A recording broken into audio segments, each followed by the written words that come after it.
أغمضوا أعينكم አይኖቻችሁን ጨፍኑ واحبسوا أنفاسكم እስትንፋሳችሁንም ዋጡ فإليكم قصة محمد እነሆ የመሐመድ የናድርና የያስሚን ታሪክ لقد نشأوا في بيت مظلم بني በስቃይ በተገነባ ጨለማ ቤት ውስጥ ነው ያደጉት والسبب هو الأب الذي طلق ምክንያቱም ደግ እናታቸውን የፈታት አባታቸው ነበር بعد أن رأت مصاحبته لأصدقائه ይህም የሆነው ከመጥፎ ጓደኞች ጋር መዋልና ከስሜቱ ኋላ መሮጡን ካየች በኋላ ነው لم تستطع التحمل መታገስ አልቻለችም نصحته كثيرا لكن ብዙ መከረችው ነገር ግን ምንም ጥቅም አልነበረውም طلبت الطلاق فطلقها وزيادة ፍቺ ጠየቀች እሱን ፈታት በንዴቷ ላይ ንዴት ለመጨመር أخذ أولاده عنده ልጆቹን ወስዶ ቤት ውስጥ በማድረግ وحرمها منهم ከእነሱ አራቃት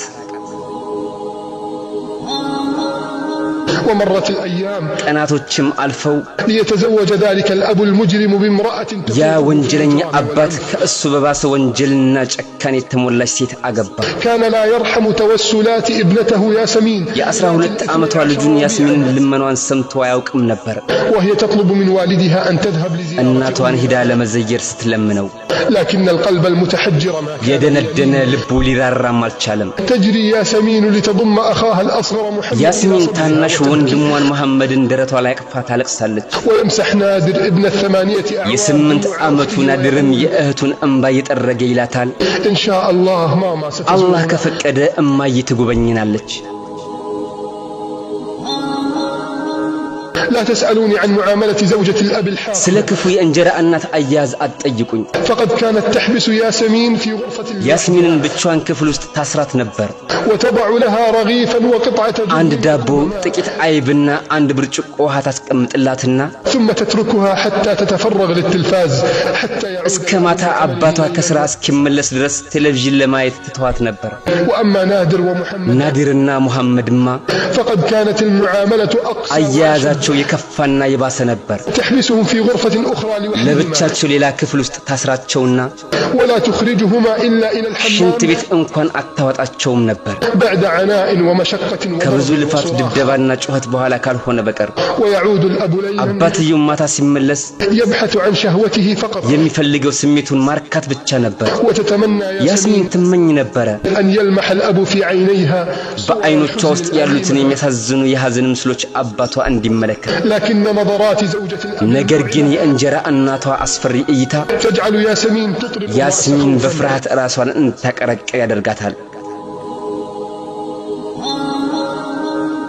والويل كل الويل لمن يفتح ያለ ፍቃድ አፉን ለሚከፍት ወየውለት تجرأ نادر يوم አንድ ቀን ናዲር ደፍሮ እንዲህ አለ بابا خالتي لا تعطينا አባዬ አክስቴ እኮ ምግብ አትሰጠንም وانقلبت تلك الليلة ያቺ ሌሊት ወደ ሐዘን ተቀየረች وفي الصباح انتقمت تلك በማግስቱ ጠዋት السجانة ያቺ ጨካኝ እስረኛ ሳዳሪ በቀል ፈጸመች فجعلت تضرب وتلطم ትደበድብ ትገርፍና ታሰቃይ ጀመር واستغاثات نادر ናዲር እርዳታ ቢጠይቅም لا تصل إلى ياسمين أخته التي كانت ያስሚን مسؤولة እንዳትደርስ ይባልና እህቱም ትታሰር ነበር لكم أن تتخيلوا مشاعر የዚያችን ምስኪን እናታቸውን ስሜት መገመት ትችላላችሁ التي ما وجدت معينا من ከቤተሰቦቿ أهلها ምንም ረዳት አላገኘችም أمام جبروت ذلك الأب በዚያ والرسول. ግፈኝነትና ጭካኔ አባት ፊት ለፊት تنام الأم وتصحو في بيت እናታቸው أبيها አባቷ ቤት ውስጥ ትተኛለች ትነቃለች وهي تمسك بصور أولادها የሶስቱን ልጆቿን ፎቶ ይዛ فتقبلها وتضم الصور إلى ፎቶዎቹን صدرها ደረቷ ላይ ታቅፋቸዋለች ትስማቸዋለች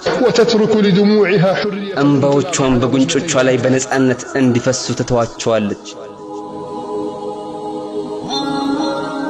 وتواصل زوجة الأب የእንጀራ እናቲቱም مسلسل البغض والكراهية የጥላቻ የቂምና የጭካኔ ተከታታይ ድራማዋን ቀጠለች وتستمر في حبس الأولاد ልጆቹን ማሰሯን ቀጠለች وفي يوم من الأيام ከዕለታት አንድ ቀን غربت شمسه ودخل الظلام ليحل معه ፀሐይ ስትጠልቅ ጨለማውም የዚችን ሴት ግፍ ይዞ ገባ أدخلت محمدا ونادر إلى መሐመድና ናዲርን ክፍል ውስጥ አስገብታቸው ووضعت عندهم ذلك الوعاء البلاستيكي الذي يوضع ለጨቅላ للأطفال ህፃናት الموضع ሽንታቸውን لحاجة. እንሸኑበት የሚቀመጠውን የፕላስቲክ ዕቃ አስቀመጠችላቸው ووضعت زجاجة ماء ትንሽ صغيرة የውሃ ጠርሙስን በማስቀመጥ وأغلقت الباب عليهم بكل በሩን قسوة በጭካኔና በኃይል ዘጋችባቸውና وانصرفت لتحبس ياسمين هي الأخرى في غرفتها ያስሚንን በክፍሏ ለማሰር ሄደች وبدأت تجهز المكياج لاستقبال ذلك ያንን እንደ አውሎ ነፋስ የሚመጣውን አባት ለመቀበልም ሜካፕ መስራት ጀመረች لم يخطر ببالها في يوم من አንድ الأيام ቀን ልጅ ብትወልድ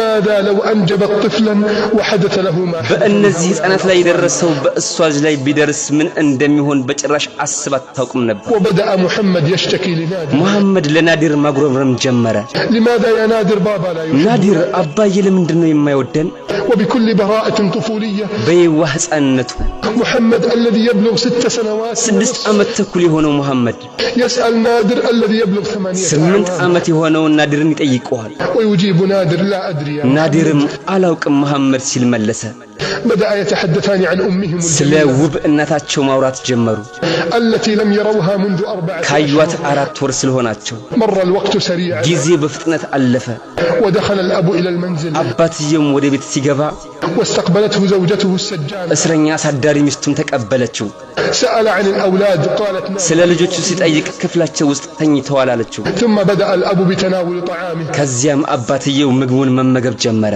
وبعد ذلك دخل ከዚያ በኋላ ሊተኛ ገባ بعد مدة ከተወሰነ ጊዜ በኋላ دقت ساعة الحائط تعلن دخول 12 የግድግዳ ሰዓት እኩለ ሌሊት መሆኑን አበሰረ وهناك في غرفة محمد ونادر እዚያ በመሐመድና በናዲር ክፍል ውስጥ كان محمد يطرق الباب መሐመድ በሩን በቀስታ ያንኳኳ ነበር فهبت هذه المرأة من فراشها ይህች ሴት ከእንቅልፏ ተስፈንጥራ ተነስታ هبت وهي تحمل معها كل معاني الغيظ የንዴት የጥላቻና የቅም ስሜቶችን ሁሉ ይዛ جاءت وفتحت መጥታ الباب በሩን ከፈተች صرخت ماذا تريدون እናንተ ወንጀለኞች ምን ትፈልጋላችሁ ብላ ጮኸች وجدت محمد ببراءته يقول መሐመድን በየዋህነቱ አክስቴ ሽንት ቤት መሄድ እፈልጋለሁ ሲል አገኘችው رفسته بقدمها في በእግሯ ሆዱን ረገጠችው ليسقط على الأرض ويتأوه እያለ መሬት ላይ ወደቀ قالت ولماذا إذا وضعت አለች ለምንድን ነው ይህን ያስቀምጥኩላችሁ وأشارت إلى ذلك الوعاء البلاستيكي ወደ ፕላስቲክ ዕቃውና ወደ ውሃ ጠርሙሱ ያመለከተች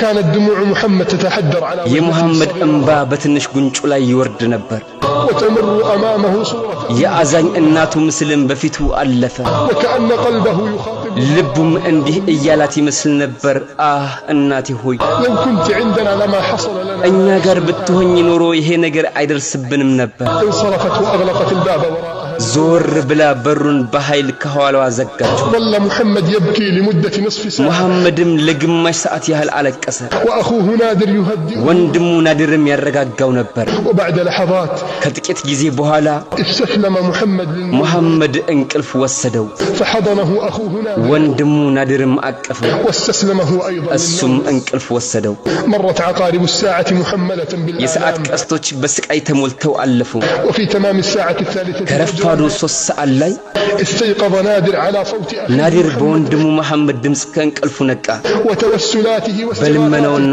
በእርዳታ ጥሪው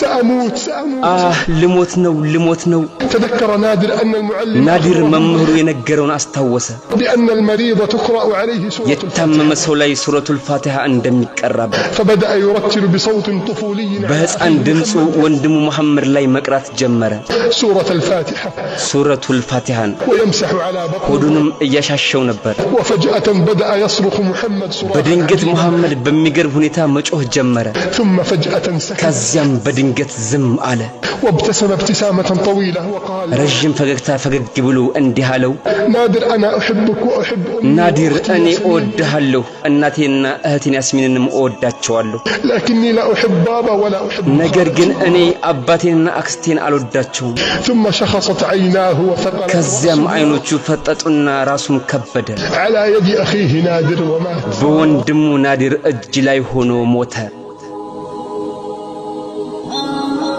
كاد نادر يفقد صوابه ናዲር አእምሮ ሊስት ተቃረበ إنه صغير يدرس في الصف الثالث እሱ ገና 3ኛ ክፍል የሚማር ትንሽ ልጅ ነው إنه يسمع عن الموت እሱ ስለሞት ሰምቷል لكن يا ترى هل مات أخوه محمد ነገር ግን ወንድሙ መሐመድ በእርግጥ መሞቱን ያውቃልን هل ودع الحياة ከህይወት ተሰናብቷልን وضع أذنه على صدره ጆሮውን በወንድሙ ደረት ላይ አደረገ فلم يجد شيئا ምንም ነገር አላገኘም صمت غريب في ክፍል الغرفة ውስጥ እንግዳ የሆነ ዝምታ ሰፈነ لا صوت سوى صوت الدمعات التي بدأت ከናዲር አይኖች መውረድ ከጀመሩት የእንባ ጠብታዎች ድምጽ በስተቀር ምንም ድምጽ አልነበረም هل تعلمون ماذا فعل نادر؟ ናዲር ምን እንዳደረገ ታውቃላችሁ? طرق الباب لمدة ساعة ለአንድ ሰዓት ያህል በሩን አንኳኳ። فلم يفتح أحد الباب. በሩን ማንም አልከፈተለትም። فكر ماذا سيفعل بأخيه محمد. በወንድሙ መሐመድ ላይ ምን እንደሚደረግ አሰበ። إنه يعلم أن الميت لا بد أن يغسل. ሟች መታጠብና ሶላት ሊሰገድበት እንደሚገባ ያውቃል። فقام إلى الماء الموجود في تلك الزجاجة. በዚያ ጠርሙስ ውስጥ ወዳለው ውሃ በመሄድ وبدأ يغسل رأس أخيه. የወንድሙን የመሐመድን ጭንቅላት ማጠብ ጀመረ። ويصب الماء على بقية جسمه. ውሃውንም ልብሱ ላይ ሆኖ በቀሪው ገላው ላይ ያፈስ ነበር። ثم جرد أخوه من ملابسه. ከዚያም የወንድሙን ልብስ አወለቀ። ولفه بعد ذلك في ملاءة السرير وقطعة በአልጋው አንሶላና አልጋው ላይ በነበረው የጨርቅ ቁራጭ ከፈነው። ثم بدأ يتذكر ከዚያም ማስታወስ ጀመረ። كيف أن مدرس التربية الإسلامية በትምህርት ቤት የእስልምና ትምህርት መምህራቸው قد شرح لهم كيفية الصلاة على ስለ الجنازة. ጀናዛ አሰጋገድ እንዴት እንዳስተማራቸው إنه يتذكر أنها 4 تكبيرات. አራት ተክቢራዎች እንደሆኑ ያስታውሳል። لكن لا يتذكر ماذا ነገር سيقول. ግን በውስጣቸው ምን እንደሚባል አያስታውስም። وبكل براءة قام ووضع በሙሉ የልጅነት ንጽህናው ወንድሙን መሐመድን ከፊት አስቀምጦ وكبر التكبيرة الأولى. የመጀመሪያውን ተክቢራ አደረገና እንዲህ አለ። يا رب هل سيذهب أخي محمد؟ ጌታዬ ሆይ ወንድሜ መሐመድ ወደ ጀነት ይሄዳልን? يا رب هل ستعلم أمي بذلك؟ ጌታዬ ሆይ እናቴ ይሄንን ታውቃለችን? يا رب هل ستسامح أبي؟ ጌታዬ ሆይ አባቴን ይቅር ትለዋለህን? كانت دموع الطفل تجري. የልጁ እንባ ይፈስ ነበር። وصور عديدة تمر. ብዙ ምስሎችን በፊቱ ያልፉ ነበር። شعر كأن يد أمه الحنون የእናቱ የዋህ እጅ መጥታ ትከሻውን እንደነካቸውና እንዳረጋጋቸው ተሰማው። وتهدئ من روعه. وظل منذ تلك اللحظة يطلب. ከዚያስ ቅጽበት ጀምሮ እስከ ቀትር አካባቢ ድረስ በሩን ማንኳኳት ቀጠለ። فاستيقظت هذه الزوجة على تلك. ይህች ሚስት በእነዚያ ማንኳኳቶች ከእንቅልፏ ነቃችና وأيقظت الأب القاسي لتقول له قم إلى ጨካኝ አባት ቀስቅሳ ወደ ልጆች ሂድ አለችው። فهم لم يتركوني أنام. ከሌሊት ጀምሮ እንቅልፍ ነስተውኛልና وإذا لم تقم لهم فسأذبحهم. ከተነሳህላቸው እርዳቸው። نهض الأب من فراشه. አባትየውም ከፍራሹ ተነሳ። فتح الباب بقوة. በሩን በኃይል ከፈተ። صرخ نعم ماذا تريدون؟ አቤት ምን ትፈልጋላችሁ ብሎ ጮኸ። فوجئ بوجه نادر مصفرا. የናድር ፊት ጠቁሮ ነበር። كان يقف أمام الباب مباشرة. በቀጥታም ከበር ፊት ለፊት ቆሞም ነበር። قال بابا محمد አለው አባዬ ወንድሜ መሐመድ ሞቷል። قال الأب ماذا؟ ምን አለ አባትየው? توجه الأب مسرعا إلى አባትየው በፍጥነት ወደ ልጁ ሄደ። وتحسس قلبه فإذا هو بارد. ልቡን ሲነካው እንደ በረዶ ቀዝቅዞ ነበር። حمل ولده إلى أقرب مستشفى. ልጁን ተሸከመና ወደ ቅርብ ሆስፒታል ወሰደው። وهناك أخبره الطبيب እዚያም ሐኪሙ ነገረው أن الوفاة حصلت قبل 9 ساعات بسبب ከ9 ሰዓታት በፊት በፊኛ መፈንዳት ምክንያት እንደሞተ። وفي تلك اللحظات نزلت دموع. በዚያች ቅጽበት የአባትየው እንባ በብዛት ወረደ። أما والدته فلا تسأل ስለ እናቱማ አትጠይቁ። هي لا تعلم بقصة الوفاة. እሷ ስለ ሞቱ ታሪክ አታውቅም። لكن الحزن يعتصر كل خلية. ሐዘን ግን እያንዳንዱን የሰውነቷን ህዋስ ይይዘው ነበር። عاد الأب ليقبل ولده نادر. አባትየውም ልጁን ናዲርና ያስሚንን ሊስም ተመለሰ። كان يرى بعض ألعاب محمد. የመሐመድን አንዳንድ መጫወቻዎች ሲያይ ያለቅስ ነበር። كان يشاهد بعض آثاره في المنزل. በቤት ውስጥ አንዳንድ አሻራዎችን ሲመለከት ይቆስል ነበር። تمنى لو ترجع به الساعات إلى الوراء. ሰዓታት ወደ ኋላ ቢመለሱለት ተመኘ። ليضم ولده إلى صدره. ከመሞቱ በፊት ልጁን ወደ ደረቱ ቢያስጠጋው። لكن من سيرجع له ما ግን የሄደበትን ማን ይመልስለታል? يا أيها الآباء. እናንተ አባቶች ሆይ በወንድና በሴት ልጆቻችሁ ላይ አላህን ፍሩ።